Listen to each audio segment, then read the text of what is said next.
एक बार की बात है, एक राजा तलवारबाजी कर रहा था तो अचानक से उसकी उंगली कट गई। तो पास खड़े मंत्री अचानक बोल उठे, राजा साहब चिंता ना करें, जो होता है अच्छे के लिए होता है। यह सुनते ही राजा को गुस्सा आ जाता है।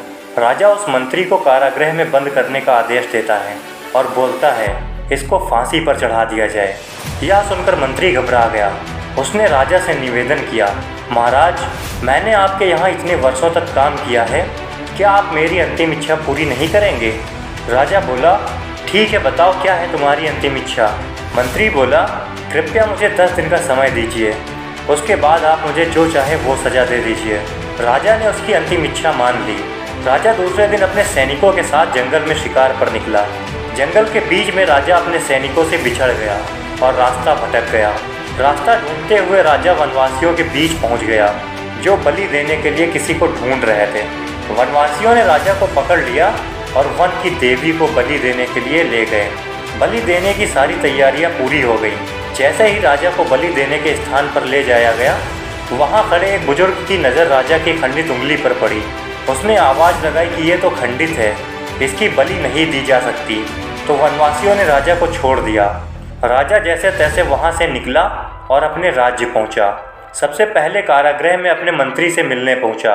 राजा ने मंत्री से कहा, आपने सही कहा था, अगर मेरी उंगली नहीं कटी होती तो मैं जिंदा नहीं होता। यानी जो होता है वो अच्छे के लिए ही होता है।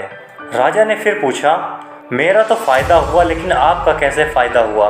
मैंने तो आपको सज़ा दी। मंत्री बोला, मैं आपके साथ शिकार पर हमेशा रहता हूँ, उस दिन भी रहता, लेकिन मेरे खंडित नहीं होने के कारण मेरी बलि चढ़ जाती, इसलिए मेरे साथ भी जो हुआ अच्छा हुआ। राजा प्रसन्न हुआ, लेकिन छोटी सी बात पर मंत्री को सज़ा देने का दुख भी हुआ। इसलिए राजा ने मंत्री को कारागृह से निकालकर फिर से अपने साथ रख लिया। दोस्तों, हम इस कहानी से सीख सकते हैं कि हमारे जीवन में भी बहुत से उतार चढ़ाव आते रहते हैं। कभी कभी कुछ चीज़ें हमारे मन की नहीं होती हैं, इस कारण से कभी निराश नहीं होना चाहिए। हमेशा याद रखें, जो होता है अच्छे के लिए होता है। भले ही कुछ अच्छा हो या ना हो, लेकिन उस परिस्थिति के प्रति सकारात्मक नज़रिया रखने से उसका प्रभाव बहुत कम हो जाता है। दोस्तों, अगर आपको वीडियो पसंद आई हो तो इसे लाइक ज़रूर करना और चैनल को सब्सक्राइब करके ही जाना।